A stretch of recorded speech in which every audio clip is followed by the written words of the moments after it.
Entonces, continuando con el culto, que es en efecto, ¿no?, lo que nosotros habíamos visto la ocasión anterior, en la página 157, a partir del tercer renglón, dice el libro: la primera, fundamental y más estable definición del culto es precisamente esta. El culto es aquella parte de la realidad, distinta de todas las otras, donde se encuentran lo inmanente y lo trascendente, lo terreno y lo celeste, las cosas de este mundo y las del otro, el instante y lo eterno, lo relativo y lo absoluto, lo corruptible y lo incorruptible. Dicho de otra manera, el culto es, en este sentido, la reunión de Dios y el hombre. Este sería el auténtico culto. Y si el culto es la reunión auténtica entre Dios y el hombre, Jesucristo es el culto máximo por excelencia. Es el culto perfecto. Es precisamente, ¿no?, la apertura a que nosotros, cada uno de nosotros de manera personal, quedemos adheridos a este culto sustancial, ¿no?, a precisamente asumir la condición que el Señor quiere regalarnos, que es la de hijos de Dios, como Cristo, como su Hijo. Y dice unos 7 renglones abajo: la naturaleza de la religión consiste en reunir a Dios y al mundo, al espíritu y la carne, el sentido y la realidad. La religión conduce a la unión misteriosa, tremenda y inaccesible de los dos mundos, y esto se lleva a cabo precisamente a través del culto. Entonces, lo que vemos es que esta reunión consiste, esta unión, de todo lo temporal y lo eterno, de todo lo divino y lo humano. Y aquí también, no es este el momento, pero nada más valdría la pena recordar que hay una dinámica de la gracia santificante que se realiza al entrar en contacto con la realidad humana. No es algo que se dé en automático. Dios no trabaja en automático. ¿Por qué? Porque se trata de realidades vivas y de realidades auténticas. Entonces, cuando nosotros, por ejemplo, en la ocasión anterior, hablábamos de la cuestión de la docilidad, estamos viendo en pocas palabras que lo que atravesamos en esto totalmente otro que el Señor trae al mundo, que es la santidad, es la muerte paulatina de nuestro propio ego, ¿no?, de nuestro propio sí mismo, de todo aquello que en pocas palabras nos limita, ¿no?, en último término, para vivir la experiencia transfiguradora que Dios ha traído al mundo. En este sentido, el amor. Ese es a lo que estamos llamados. Entonces, si vemos este sentido de unión, lo que vemos es que entonces el culto, en cuanto tal, es unión y no un simple ritual superficial. Y esto es lo más importante. Este culto, en tanto unión viva, significa que, por ejemplo, en el caso de los sacramentales, no se trata únicamente de que uno cubra una especie de requisito exterior, sino de que uno realmente comprenda la exigencia que esta unión viva se va a realizar.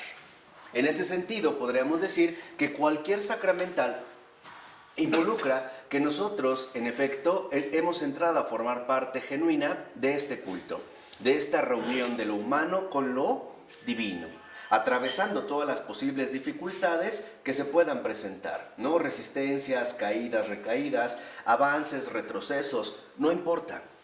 ¿Por qué? Porque nuestra realidad humana, al ser de fondo y en esencia espiritual, no es una línea recta que nosotros podamos seguir como lo haríamos con una regla, ¿no?, de un punto fijo a otro punto fijo. Tiene una dimensión amplia que cubre nuestra realidad humana y que se llama, en último término, plenitud. Entonces, el Señor va llegando a todas las dimensiones de nuestra vida, ¿no?, en anchura, en profundidad, en altura, en extensión, en dimensión. ¿Para qué? Para que toda nuestra vida se vea precisamente, ¿no?, configurada a esta auténtica unión viva. Y entonces aparezca el culto. San Pedro, esto es a lo que le llama las piedras vivas. Ser piedras vivas significa que entonces nosotros ya somos o hemos sido vivificados por esta presencia de Dios y por lo tanto aparecemos entonces en esta unión viva y también bajo una dimensión enteramente sacramental. De tal forma que entonces lo que vemos es que aparece el sacramento. Entonces, el culto en tanto unión viva nos lleva justamente a la realidad del sacramento. Y dice Florensky, en los dos últimos renglones de la 158, el cielo y la tierra se han encontrado.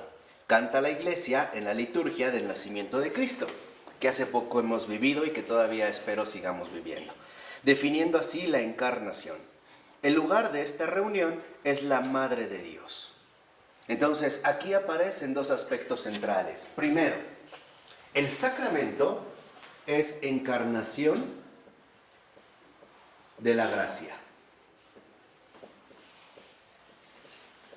Así, por ejemplo, como en la Eucaristía, el pan y el vino se ven transfigurados, ¿no? Lo que se llama la transustanciación, en el cuerpo y la sangre del Señor, así en nuestras vidas la gracia santificante va configurando nuestra existencia, trayendo lo totalmente otro, la santidad, y a través de una auténtica encarnación de la gracia. Se va haciendo algo vivo, algo concreto, algo real. Y el lugar donde esto se realiza precisamente es en María. Por eso María es la madre de la gracia. Por eso se le llama madre de gracia. Medianera de todas las gracias. No hay gracia que reciba un ser humano que no pase por las manos de María, la pida o no la pida. ¿Por qué? Porque la madre ve por todos sus hijos y la madre siempre está al pendiente de todos sus hijos. La reconozcan o no la reconozcan, la ofendan o no. Pero algo es un hecho. Aquellos que también han entrado en una unión viva y por lo tanto forman parte del culto, también van a adquirir en este sentido una realidad sacramental. Y en esta forma, al ser encarnación de la gracia, también se adquiere un perfil mariano. Dicho de otra manera, cuando uno realmente ha entrado en contacto con Dios, no puede dejar de lado a su madre. Porque ahí donde está el hijo, también está la madre. Y ahí donde esté la madre, ahí también estará el hijo. Dice, por eso en el canon, al ángel guardián, el orante se refiere a ella de este modo, Madre de Dios. Que es lo que celebramos el 1 de enero, el día de Santa María, Madre de Dios. Que es un misterio. Hoy nosotros lo podemos decir de manera sencilla, Madre de Dios. Pero entonces, ¿qué es lo que nos va a enseñar María en nuestro recorrido espiritual? Dar a luz a Dios. ¿En dónde? En nuestro propio corazón. Ahí es donde entra, digamos, el centro vivo de María. La encarnación de la gracia está entonces dada en María, Madre de Dios. ¿Y en qué consiste la intercesión, digamos, más fecunda de esta gran mujer, de esta excelente madre? En que ella nos ayuda a que nosotros también demos a luz al Hijo de Dios. ¿Dónde le vamos a dar a luz? En nuestro corazón. Y ella puede interceder porque ella misma lo llevó en su vientre. Entonces, ella en este sentido, precisamente hacia donde nos dirige es al misterio profundo de la encarnación. De tal forma que entonces, para aprovechar un poco estos tiempos, cada corazón nuestro es un pesebre y el Belén es nuestro ámbito donde vivimos. Ahí está ese Belén. Ahí estaría precisamente ese Belén donde está llamado a nacer el Hijo de Dios. Entonces, al nacer precisamente el Hijo de Dios, lo que vemos es que se produce una verdadera espiritualización. Esto es lo verdaderamente espiritual. ¿Qué es lo verdaderamente espiritual? La santificación y divinización de la actividad humana. Esa es la espiritualidad. Entonces podemos ver que la espiritualidad no son pensamientos elevados o conceptos inaprensibles o extraños o raros. No, la espiritualidad es algo concreto. O sea, encarnación de la gracia, recepción del don de Dios, aceptación en este sentido del Hijo de Dios, tal y como María lo realizó. Y aquí es donde entra el otro factor, el Espíritu Santo. Lo dice Florensky en la 160 al iniciar.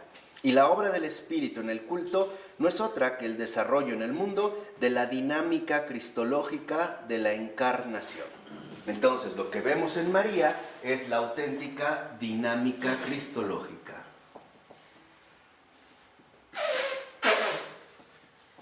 Por ello, sin temor a equivocarnos, podemos darnos cuenta que ahí donde se le rinda culto a Cristo sin María, algo falta. Y la prueba más clara es que vemos que a partir, digamos, de la Reforma Protestante, en toda esta línea que ha seguido, digamos, ese sendero, no hay santos. Y no es casual. El hecho de que ellos los hicieran a un lado me parece también benéfico al ser coherentes con esa propia postura. Porque si María está ausente, no hay posibilidad. O sea, no hay la realidad de esta dinámica cristológica, la auténtica encarnación de la ¿qué? De la gracia. Podremos hablar de Cristo, podremos amar a Cristo, pero no dejar que se encarne en nosotros. No podrá llegar lo que no es de otro mundo. Dicho de otra manera, no se podrá vivir en espíritu y en verdad la auténtica presencia divina. En este sentido, la santidad. Precisamente porque se rechaza la fuente originaria de la dinámica cristológica, que no es otra más que María, la Madre de Dios, que es la que nos conduce en este sentido a la unión viva. Por eso, si lo vemos, quizá en el caso del catolicismo, algo que es sustancial es la presencia de María, de una o de otra manera. María, en este sentido, juega un papel muy particular. ¿Por qué? Porque en María nosotros hemos visto realizado el propósito divino, la recepción en carne propia de Dios mismo. O sea, la recepción en carne propia de Cristo mismo, de la palabra, del verbo, del Hijo del Padre. Y por lo tanto, al aceptar al Hijo, aceptamos al Padre. Y no solo aceptamos al Padre, aceptamos también la operación directa del Espíritu Santo. Por ello no es casual que a María siempre se le relacione de manera trinitaria: hija del Padre, madre del Hijo y esposa del Espíritu Santo. Y aquí vale la pena destacar lo siguiente: en esta dinámica cristológica, dada en la muy Santa Madre de Dios, vemos como ante todo hay la dimensión de hija, madre y esposa. María lo ha realizado en su persona, en su misma persona, en su bendita persona, en su divina persona. Y esta es, digamos, en esta dinámica cristológica de hija, madre y esposa, dinámica trinitaria, es el modelo perfecto para toda alma cristiana.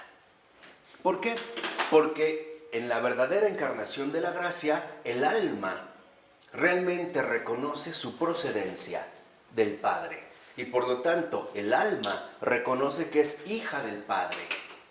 Pero también, al haber consentido, y por eso para San Bernardo todo consiste en consentir, o sea, en aceptar la acción divina en nosotros, dejar, ¿no?, a Dios el campo abierto. El alma también se convierte en madre de Cristo. ¿Por qué? Porque lo acoge en sí y deja que Cristo nazca. Y se convierte también en su esposa. ¿Por qué? Porque ha asumido un compromiso definitivo. Un compromiso precisamente inquebrantable. Y esto es algo extraordinario, porque vemos que en pocas palabras, a través de María, aprendemos cómo el alma asume precisamente su dimensión trinitaria. Vemos precisamente de qué manera el alma está llamada a ser reflejo vivo de María y por lo tanto también un receptáculo vivo de la gracia divina. Esta es la experiencia fundamental del temor de Dios, que dijimos que no es otra cosa más que la adecuada relación con Él.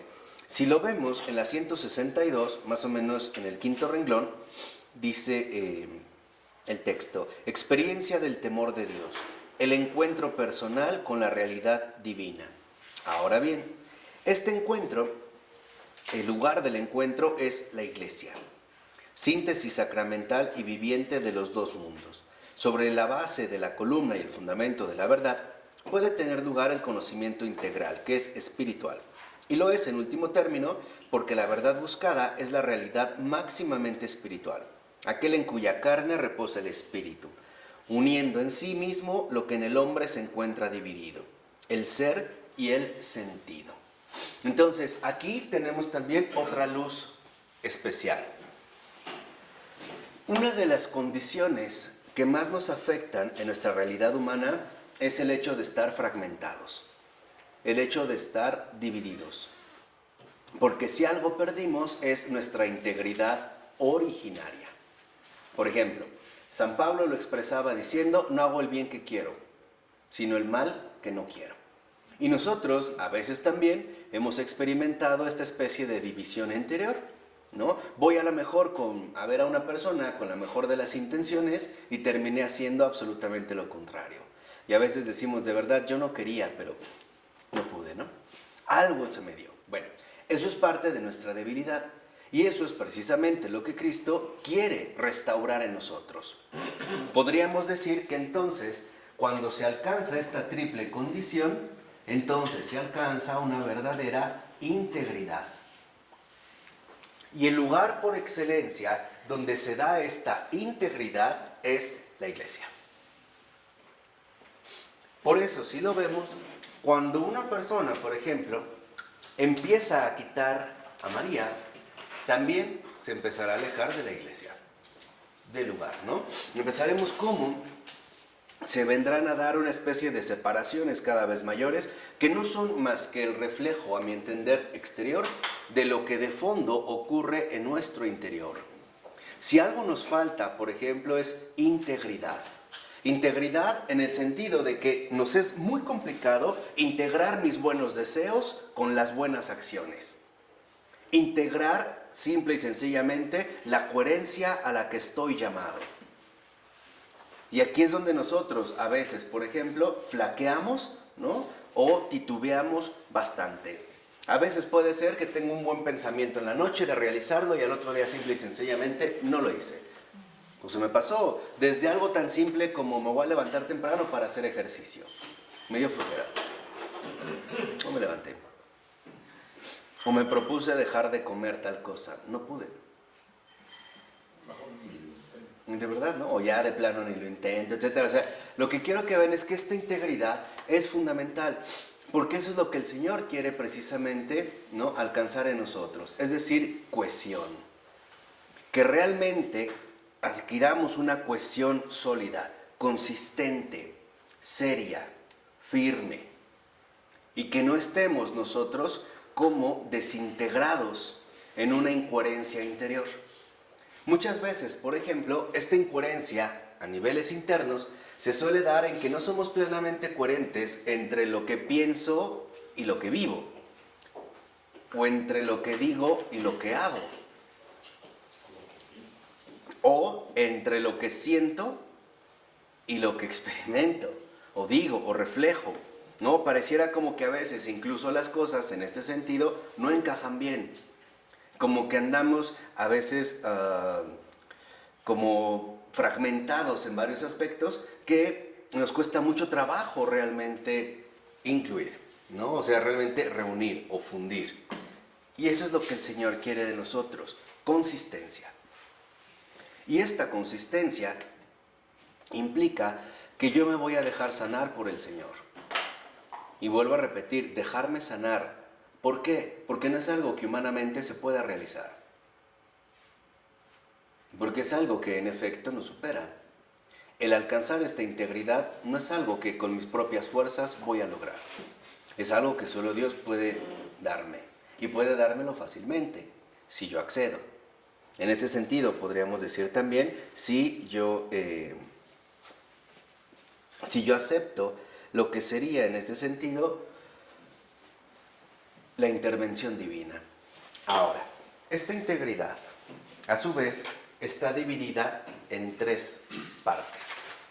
Una integridad en la razón, una integridad en la emoción y una integridad en la voluntad. Que el pensar, el sentir y el querer vayan perfectamente integradas. El Señor logrará precisamente, ¿no?, reconciliar estos abismos que por nuestras propias fuerzas o por nuestros propios medios, simple y sencillamente, seríamos incapaces de poder alcanzar, o en ese sentido de poder conseguir. Que lo intelectual, lo emocional y lo voluntario se añadan a un solo conjunto, vamos a decirlo así, a una misma realidad. Que nos presentemos, en pocas palabras, como a lo que el Señor le gusta. Personas de una sola pieza. ¿Se acuerdan cuando hablaba de que este israelita es de una sola pieza? Ahí. Esta es la integridad hacia la que nosotros precisamente estamos llamados. Y esto involucra que nosotros ingresamos cada vez más al ámbito espiritual. Que nos vamos percatando de dos cosas. Una, mis deficiencias. Y dos, los milagros que Dios realiza. Aquí es donde nosotros empezaremos a ver esta dinámica del cielo y la tierra, que es la reunión que precisamente Florensky había mencionado al principio. Aquí nosotros empezaremos a ver que en esta unión viva, cielo y tierra se reúnen. Dios y hombre.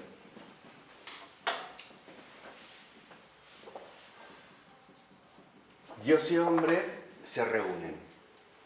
A pesar de toda la complejidad o de la dramaticidad que esto pudiera precisamente conllevar. Y es a esto también a lo que se le suele conocer precisamente como teurgia. A esta cooperación de lo celeste y lo terrestre, de lo divino y lo humano. En esta interacción que también conlleva diversas tensiones, ¿no?, diversas rupturas.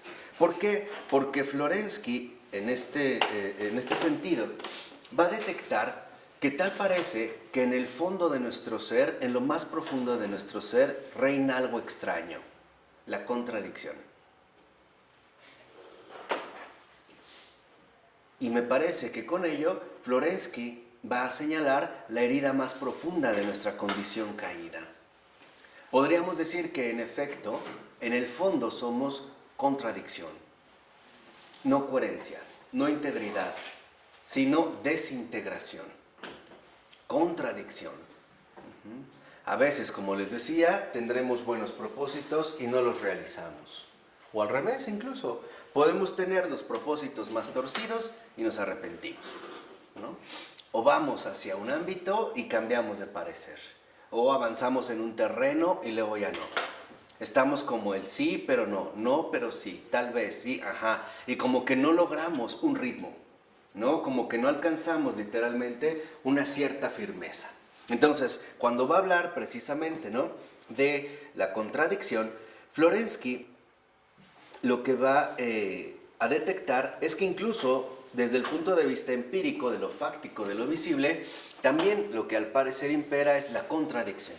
Y entonces lo que va a buscar es, bueno, si reina la contradicción, va a empezar Florensky, primero, por el ámbito de la razón. Va a decir, bueno, vamos a tratar de detectar cuál es el fundamento auténtico y pleno de la razón. Y lo que va a detectar Florensky es que se trata de la verdad. Entonces, aquí ya tenemos una pista extraordinaria. Lo único que nos permite salir de la contradicción en nosotros mismos es la verdad. La verdad reintegra todos los aspectos de nuestra vida en una sola unidad. Por eso es que yo les había insistido que no podemos mentir. De hecho, deberíamos de llevar ya grabada una consigna del corazón. Primero morir antes que mentir. No hay nada de que son mentiritas blancas, eso es un engaño. Ni que mentiritas piadosas. Tampoco. Es como si yo hablara, son pornografías amorosas. No es coherente. No. ahí es donde nosotros vamos a tener que, en efecto, ¿no?, dirigir todo nuestro ser hacia esta verdad. La verdad que en este sentido todo lo va a integrar. Por ello, Florensky, en su libro La columna y el fundamento de la verdad, que en su momento estudiaremos detenidamente, elabora la segunda carta que titula La duda. Y dice en la 164, donde dice el inciso A, más o menos en el quinto renglón, que toda esta carta expondrá el proceso del hallazgo de la verdad, que se entrega a sí misma como en un verdadero agón, o sea, en un verdadero combate.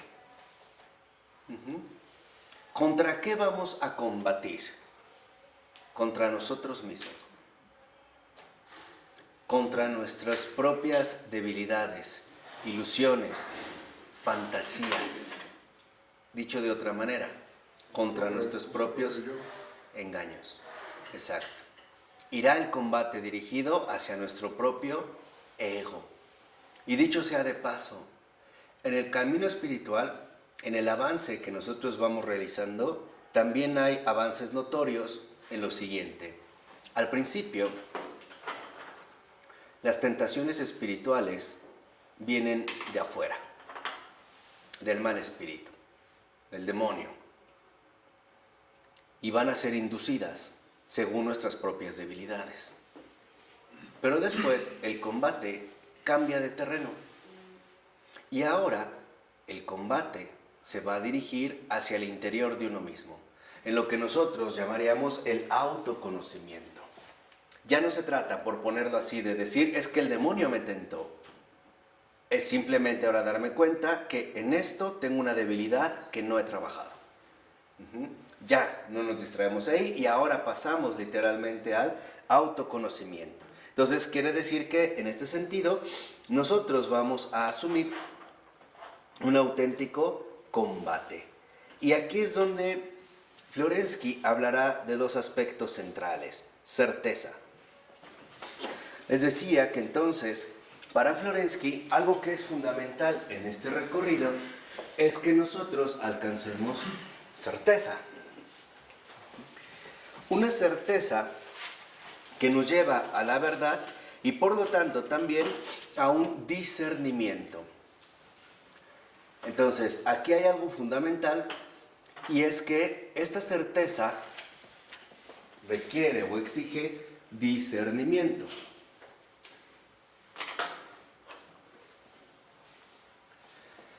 Podríamos dar al menos como dos consejos muy prácticos para poder empezar a desarrollar con más intensidad y con muchísima más precisión el discernimiento. Y son los siguientes. Primero, ser muy indulgentes con los demás, muy severos con uno mismo.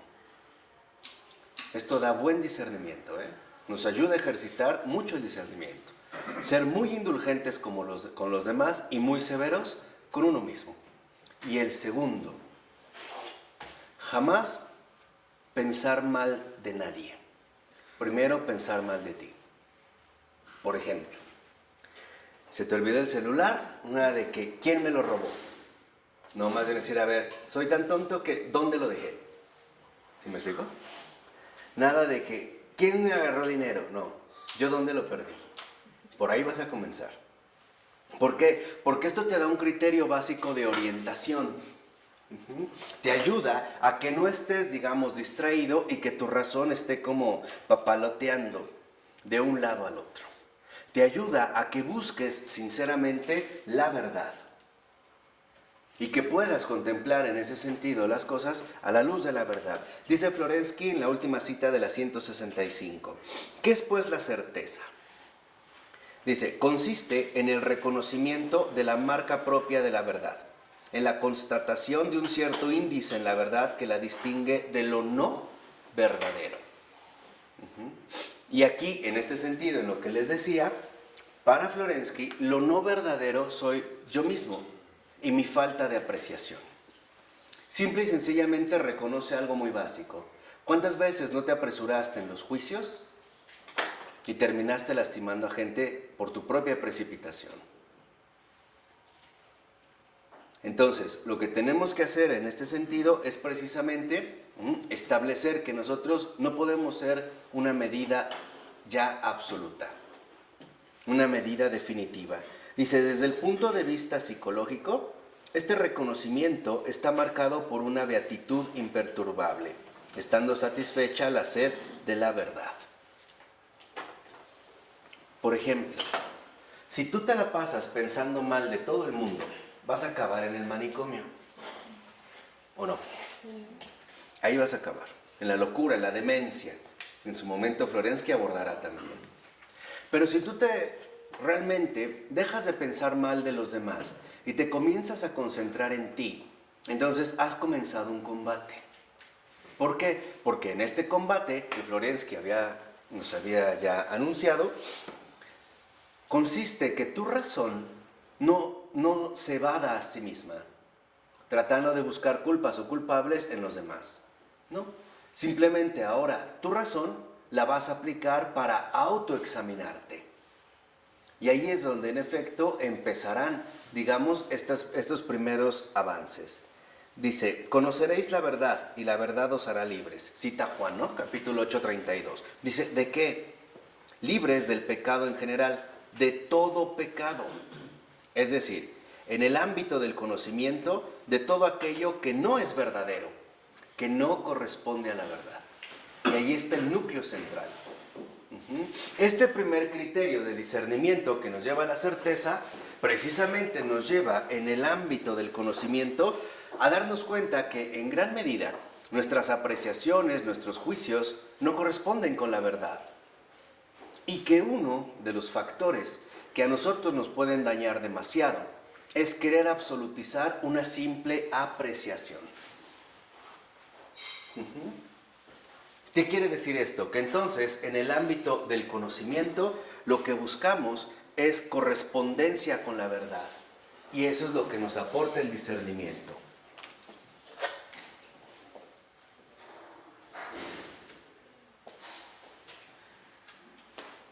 Es como la intuición. Como la intuición, pero consciente, clara, articulada. O sea, podríamos decir que en el ámbito del conocimiento lo importante es que no estemos desperdiciando nuestra energía racional en estupideces. Ya, va a acabar pronto. Ese es el punto central. Eso es lo que a nosotros nos puede precisamente, ¿no?, dirigir en un camino de auténtico discernimiento hacia la certeza. Lo que nosotros buscamos entonces es correspondencia. Que nuestra apreciación, que nuestro conocimiento corresponda con la verdad. Y acuérdate, la verdad no se produce. La verdad se reconoce, se recibe. Incluso podríamos decir, la verdad se adora, porque es una verdad viva. No es algo, sino que es alguien.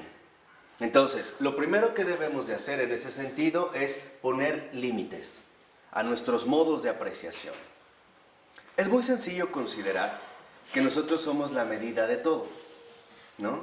O dicho de otra manera, que lo que pienso es lo que es. Si yo pienso, se me ocurre pensar que fulano de tal me está pretendiendo o me tiró la onda, como decimos en México, tal vez ni siquiera fue eso, fue una tensión, pero yo ya estoy en la locura. Me dejo simple y sencillamente ¿qué? Llevar. Ahí quiere decir que entonces, nuevamente, no hay integridad, sino que incongruencia. No hay solidez, sino que dejo que mi razón, ¿no?, ande por ahí metiéndose en lo que no le corresponde. Aquí creo que podemos utilizar esta frase tan luminosa del gran San Benito: haz lo que tienes que hacer. Y lo que tienes que hacer es aplicarte a ti mismo. ¿Se acuerdan cuando el Señor hablaba de que tú ves la paja en el ojo ajeno y no ves la viga que llevas dentro? Ahí va. O sea, la razón nos lleva a nosotros literalmente a entrar en correspondencia con la verdad. Y eso es lo primero que nosotros, desde el punto de vista del conocimiento, desde el punto de vista racional, debemos también promover.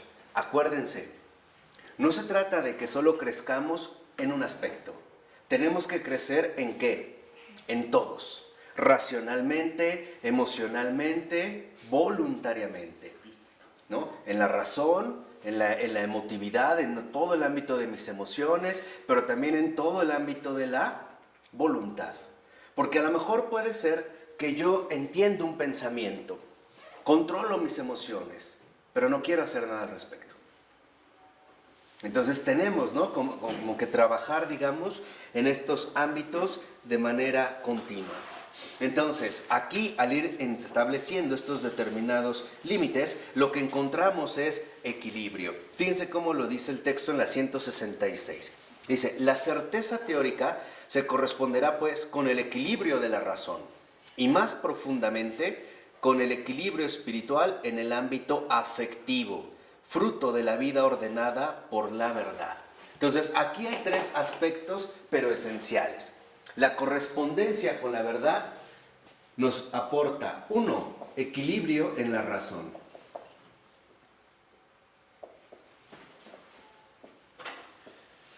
Este equilibrio en la razón significa que entonces yo ya no me dejo arrastrar por pensamientos inútiles y estériles.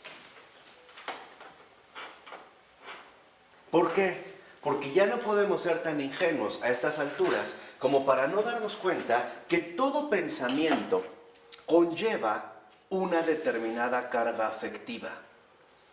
O por decirlo de una manera más simple, lo que pensamos también lo sentimos. Una persona que piensa que nadie la quiere, sí sentirá este desprecio, porque no va desligado. Entonces debemos de alcanzar esta coherencia, esta correspondencia con la verdad, primero en un auténtico equilibrio en la razón. Nada de que la razón me lleva, como esta gente que saca a sus perros, pero en realidad son los perros los que sacaron a jalonear a sus dueños, ¿no? Y ahí van, para ahí ven, y ahí los llevan. Nada. Yo sí los invito, y quizás se los dije ya hace mucho tiempo y se les olvidó, y por eso se los repito, que ya reconozcan nuevamente que al pensamiento hay que entrenarlo, como a un perro, es en serio, porque el pensamiento ladra y muerde, como un perro. Como me enseñó mi buen amigo Rafa, si yo a un perro le digo quieto, ahí se queda. Aunque yo me mueva, vaya, venga, ahí se queda. ¿O nunca han sentido esos ladridos de los pensamientos que te empiezan, ¿no?, literalmente a envolver, a llevar? Y después no terminas con cargas emocionales bien desordenadas. No terminaste enojado, triste, deprimido, alegre, con ganas de mandar todo al carajo, te querías matar, nadie me quiere, dame unas pastillas, a ver, denme esto, quiero emborracharme, no quiero emborracharme. Ahí es donde nosotros debemos de entender este tipo de situaciones, porque también entonces vendrá un equilibrio emocional. 2. Equilibrio emocional.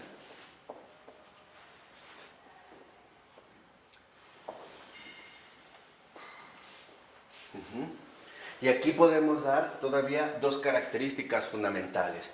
El equilibrio en la razón, ¿en qué se va a traducir? En pensamientos serenos, no agitados. Pensamientos serenos, como un agua calmada.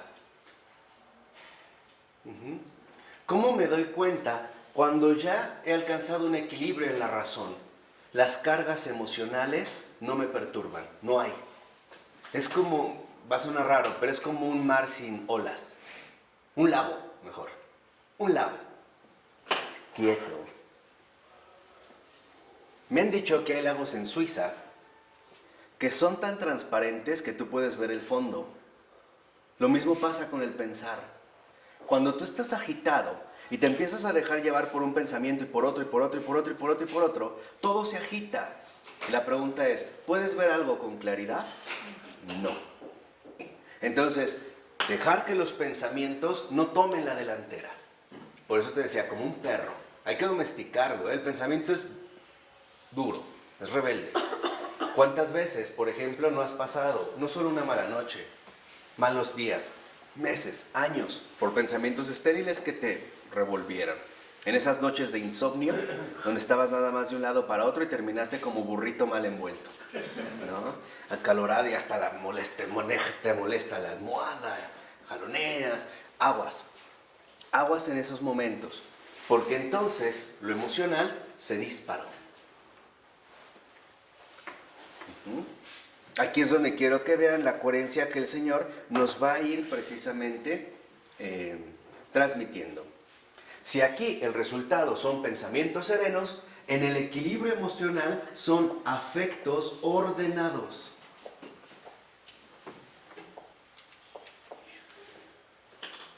No quiere decir que vamos a dejar de sentir. Quiere decir que no nos vamos a desgastar inútilmente. Quiere decir que sabremos cómo ocupar realmente toda nuestra energía emocional. Por ejemplo, ¿por qué el Señor también nos dio la ira? Para tener esta fuerza de responder. ¿Ante qué? Ante las injusticias, por ejemplo. No para enojarme con el mesero que me trajo una sopa que no pedí. ¿Qué es lo que te decía? No, ay no. Eso es para animales, no para nosotros. Nosotros somos humanos, tenemos una dignidad y tenemos que recuperarla. Para eso me da el celo, la ira, para tener esta fuerza de reaccionar, ¿no? Con contundencia ante, por ejemplo, las injusticias, el abuso, los engaños, ¿o no? Para ello tenemos esta fuerza. Les decía, Dios es perfecto. No es inútil. No queremos, como los estoicos, llegar a la apatía, la anulación de los afectos. No, lo único que queremos es emplearlos, ¿qué? Correctamente. Estos son los afectos ordenados. ¿Me explicó? Hay momentos donde, en efecto, la compasión te puede llevar, por ejemplo, a una especie de agotamiento interior, una cierta tristeza. Pero ¿qué es lo que realmente te entristece? Ahí fíjate, vamos ordenando razón y emoción. ¿Qué realmente te entristece? ¿Que no puedes hacer nada por él? Eso es orgullo. Te estás entristeciendo de ti mismo, por ti mismo. ¿O qué es lo que realmente te entristece? ¿Que no está disfrutando la inmensa dicha que Dios le tiene preparado? Que estás dispuesto, ¿no? A que llegue sea como sea. Y que si tú puedes colaborar realmente lo vas a hacer. O sea, realmente te vas a poner en este sentido a servir o no. Por ello, tampoco crean, y esto es algo importante, tampoco crean que la convivencia con el Señor es algo así como de emociones intensificadas. No es así. Son como serenas, ¿no? Tranquilas, que no me dejan en ese sentido tampoco arrebatar. Acuérdate, hay básicamente dos tipos de personas. Aquellos que son más débiles desde la razón y aquellos que son más débiles desde la emoción. Hay quienes un pensamiento termina convertido en un terremoto emocional y al revés. Hay quienes comenzamos por una cierta sensación y terminamos con un terremoto intelectual. Tienes que conocerte a ti mismo. Tienes que darte cuenta a ti qué te pesa más, los pensamientos o las emociones. Por ejemplo, hay quienes de repente tienen una emoción y dicen, ay, ¿por qué me sentiré así? ¿Por qué? Fíjense, ¿a quién le están preguntando? O sea, la razón. Ya está la emoción. Y le está diciendo, a ver, loca, hazme segunda. ¿En serio? ¿No decía Santa Teresa que la razón es la loca de la casa? Cuando no está bien ordenada. Pues, ¿por qué me sentiré así? Y empezamos, a ver, ¿qué será? ¿Y el clima? No, la lluvia. Ay, no, es que no me ha hablado mi novio o mi novia. Es que solo ya no me quiere, no le importo. Y terminan en una locura inmensa. Y lo que era una emoción termina siendo ahora, ¿qué? Una explosión. Van en estas ciertas secuencias. Entonces, ahí debemos de alcanzar esta integridad. ¿Por qué? Porque a lo que nos trae finalmente la correspondencia con la verdad, equilibrio en la razón y equilibrio emocional, se llama orden. asumir las cosas ordenadamente, reaccionar cuando realmente debemos ¿qué? Reaccionar. A veces, ¿cómo es posible que una persona se pone bien loca porque le metieron un gol a su equipo, pero no reacciona nada cuando ofendieron a su prójimo? Ahí nada. Nada. Hay personas que de verdad reaccionan de una manera desmesurada porque no encuentran sus calcetines.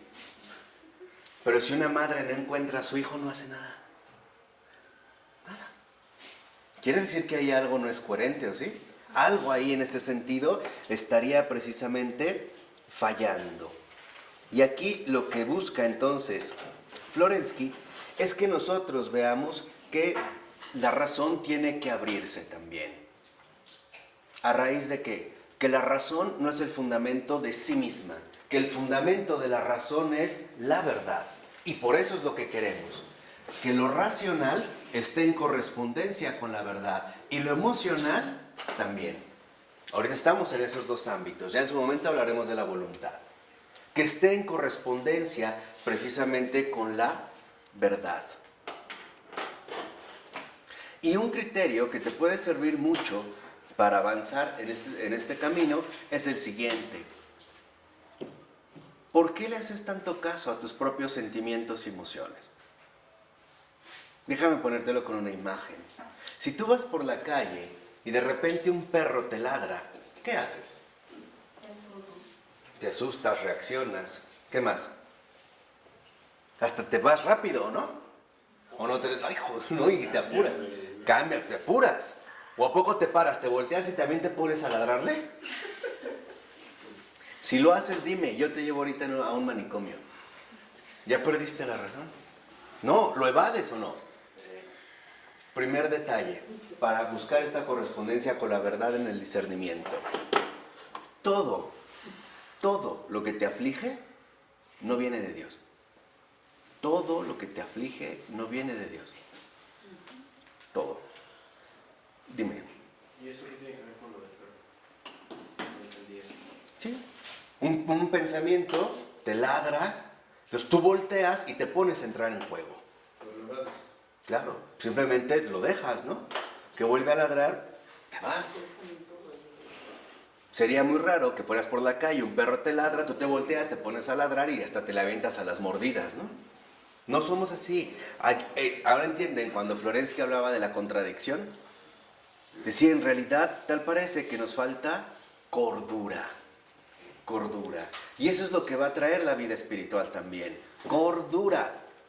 Hay cosas, por ejemplo, por las que no vale la pena desgastarse, ¿o sí? No.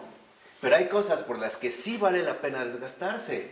Y pareciera que más bien hacemos todo exactamente ¿qué? Al revés. Contradicción. ¿Entienden ahora de qué contradicción está hablando Florensky? Y todos la tenemos, ¿eh? Todos la tenemos. Todos la tenemos. Hay gente que en una fiesta puede no dormir y nunca le dio sueño. Y ante el Santísimo, 10 minutos y ya está cabeceando. En serio, velo, y te esfuerzas y no puedes. Quieres estar despierto y parece que no, te vence. Pero te puedes aventar platicando 5 o 6 horas tendidas. Nunca bostezaste. Llegas a misa, apenas va a iniciar en nombre del Padre, del Hijo y del Espíritu Santo, ya bostezaste. ¿Qué pasó? ¿Qué pasó? O sea, en pocas palabras, la contradicción proviene de que no nos hemos puesto realmente en dirección a la verdad. Y esto desordena todavía más o impide de manera profunda que nosotros recuperemos esta auténtica coherencia. Esto es el orden, correspondencia con lo que somos.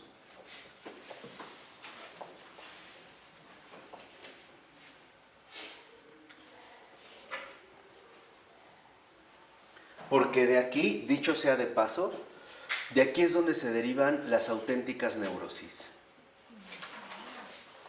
Los neuróticos son aquellos que no están centrados en la verdad, sino en sí mismos. Por decirlo así. Y esta es la manera de ayudar a los demás, ¿eh? Ya les dije cuál es su combate a partir de la clase anterior.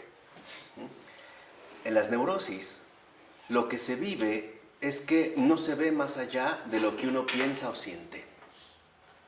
Y ahí vienen las neurosis. Me siento mal, me siento mal, me siento mal. ¿Y han visto cómo se desmayan?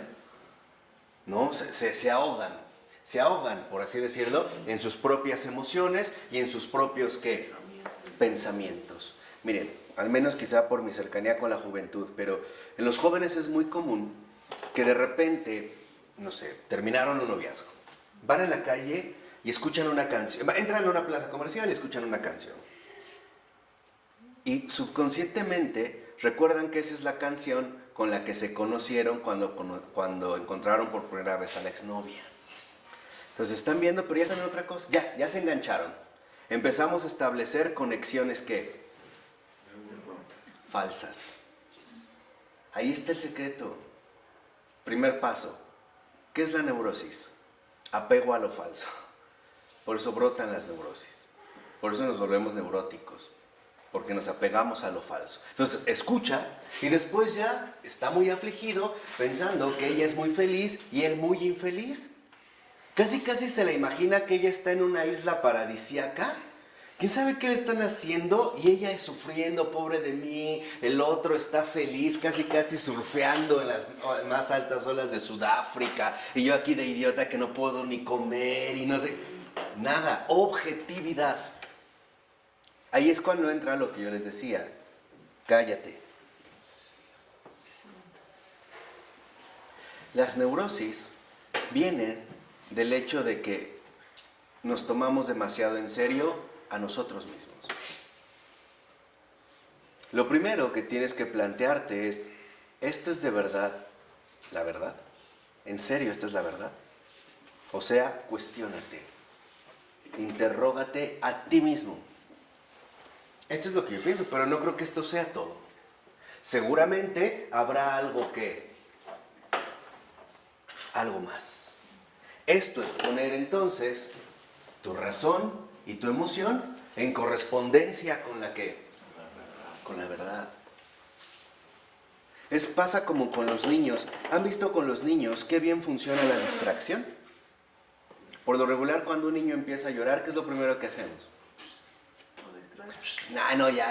¿Y se les pasa o no? Sí.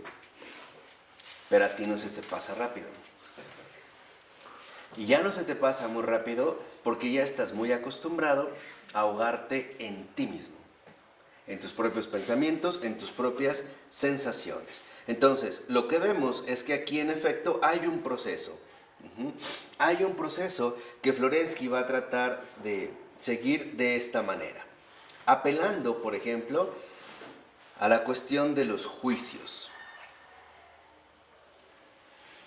Y los juicios, desde el ámbito de la razón, tendrían que ver precisamente con dos criterios. ¿No será que muchas veces adoptamos juicios precipitados?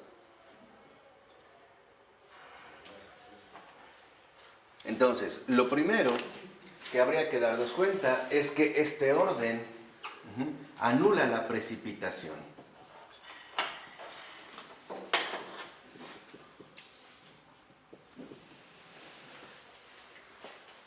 No, en este sentido, precipitarse. Necesitamos, como dice Florensky, necesitamos darnos cuenta que el acto intelectual de juzgar posea un contenido real y una forma intelectual. Lo dice en la 166 en los primeros 4 renglones. Necesitamos que nuestro acto intelectual, nuestro pensar, tenga contenido real y forma intelectual. Esos es, digamos, los dos puntos fundamentales del pensar. Contenido que real y forma intelectual. Entonces, si el orden anula la precipitación, vemos que la certeza aparece como un acto intelectual. Y en este acto intelectual aparecen dos elementos: contenido y forma. Lo importante es que el contenido sea real. Y para que el contenido sea real, tendría que ser objetivo. Ejemplo, ¿de dónde sacas que en tu pensamiento tu exnovio o tu exnovia está surfeando en Hawái bebiendo margaritas. ¿De dónde? ¿Qué bases objetivas tienes tú para poder sostener algo así? ¿Qué bases? Su razón. Ninguna. Tu pura fantasía. ¿Qué quiere decir? Que son puros fantasmas tuyos. ¿Qué quiere decir? Que entonces lo que te domina es tu propia subjetividad. Y eso es lo que te enferma. Eso es literalmente, ¿no?, lo que a ti te va a trastornar. Y que tu forma,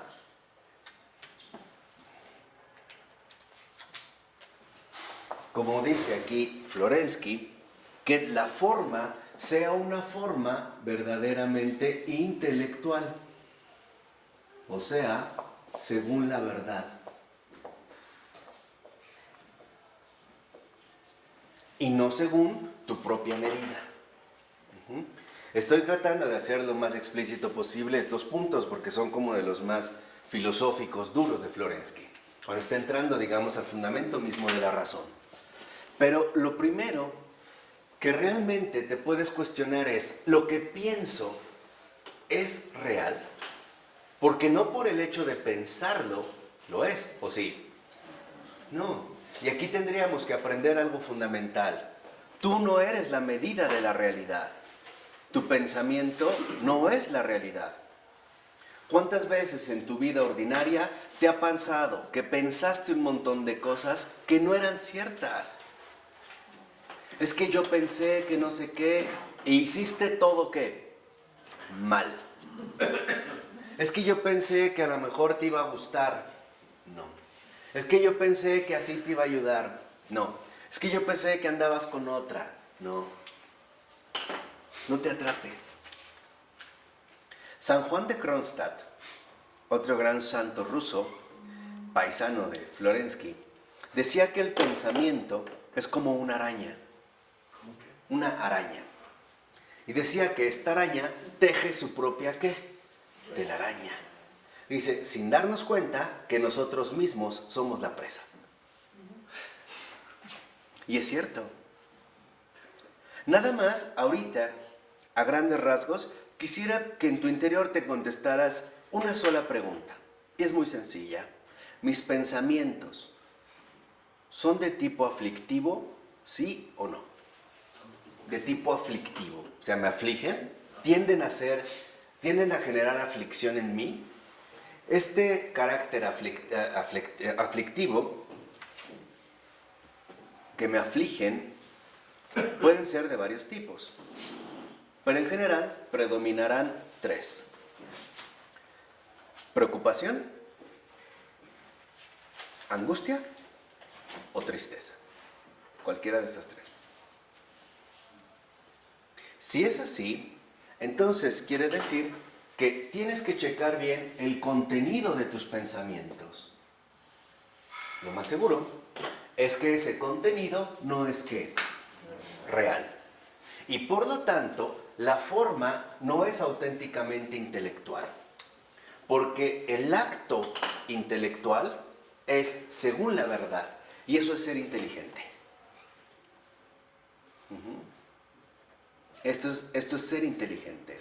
La persona inteligente no es la persona maliciosa. No. La persona inteligente es la que no se aflige innecesariamente. Esa es inteligencia. ¿Por qué? Porque la verdadera inteligencia nos lleva a asumir en el acto pensante una forma intelectual según la verdad. Y la verdad es una. Dios existe. ¿Por qué preocuparme? ¿Por qué inquietarme? ¿Por qué molestarme? ¿Por qué no dormir o no comer? ¿Por qué? ¿Qué no se supone? Que tenemos fe. ¿Ven? En este camino, digamos, más o menos ya simplificado, no hay motivos. Entonces, lo que tenemos que hacer verdaderamente es reordenarlo. No dejar que el desorden, en este sentido, nos gane la batalla. Además, con algo tenemos que ser nosotros muy cuidadosos. Lo que podríamos llamar la cadena de los juicios. ¿Cómo es la forma en la que tu pensamiento se desarrolla? De una cosa, ¿cuántas sacas? Hay quienes, por ejemplo, de una cosa, ¿no? Ay, no, es que perdí el celular. Híjole, no, ya traigo mis contactos, entonces ya nadie me va a hablar. ¿Y qué tal si alguien más lo reconoce? Entonces lo agarra y me habla para quererme extorsionar y no van a pedir un secuestro. Y luego, ¿quién va a pagar el rescate? Y cuando piden el banco... Eso es locura, pero es serio, porque sí ocurre. No, o sea, tienes tú que realmente detectar cuál es la secuencia de tus juicios. ¿Cuál es la secuencia? Y date cuenta de algo. En esa secuencia se dará una rutina muy obvia. El incremento de la intensidad. De una cosita pequeña pasará a otra más que. Y luego más grande. Y luego más grande. Y dijimos, los pensamientos no son neutrales. Siempre van acompañados de cargas afectivas. Entonces, si incrementa la intensidad del pensar, también va a incrementar la intensidad del ¿qué? El sentir. Y por eso es que terminamos absolutamente revolcados. Entonces, necesitamos nosotros, en este sentido, tener muy presente cuál es la secuencia de los juicios que empleamos, hacia dónde nos llevan. La auténtica forma intelectual del pensar, según la verdad, es la de los pensamientos ¿qué? Serenos. Fíjense, pongamos la inversa, ¿no? Híjole, perdí mi celular. Bueno, no importa, ya Dios proveerá. A ver, ¿qué tenía que hacer? Ah, sí, seguía haciendo esto, bla, ya. En lugar de incrementar, ¿qué? Me tranquiliza. Y ahí es también donde Florensky, y eso es lo que vamos a dejar para la ocasión anterior, va a hablar precisamente de la intuición. Porque también tenemos que aprender a discernir la intuición. Porque no toda intuición, en ese sentido, sería correcta. Nada más para que se queden con ello, Florensky hablará de 3 formas. En la 166, en el apartado 1.1, habla de la intuición ciega y el raciocinio infinito y sus aporías. Y dice, los juicios pueden ser inmediatos o mediatos, dados por sí mismos o transmitidos por otros juicios. El juicio dado inmediatamente proviene de la evidencia de la intuición, que puede adquirir 3 formas. La autoevidencia de la experiencia sensible, la autoevidencia de la experiencia intelectual o la autoevidencia de la intuición mística. Entonces, aquí lo que vemos es que también hay 3 órdenes. Lo sensible, lo intelectual y lo místico o espiritual. Ahí es donde entrará precisamente nuestra intuición. Ejemplo, yo veo a mi pareja platicando con otra persona. Allá hay una intuición inmediata, ¿no? Una autoevidencia sensible. Es real, ahí están. De ahí voy a sacar intelectualmente que me está engañando. No hay base. Y aquí es uno de los recorridos que nosotros también daremos, porque vamos a ver cómo Florensky atacará de fondo la regla de la identidad lógica. A es igual a A. Y aunque les parezca al principio muy complicado, verán que lo que está atacando en este sentido Florensky, o más bien venciendo, es el imperio del error en la razón. No es poco el combate que Florensky se avienta, Es algo fuerte, de altura. Claro, pero en el pensar, en esta razón que nosotros llamaríamos autoevidente, A igual a A. O sea, aquí Florensky va a ajustar las cuentas con la lógica. Y verán de qué manera, ¿de acuerdo? Vamos a dejarles aquí. En nombre del Padre, del Hijo y del Espíritu Santo.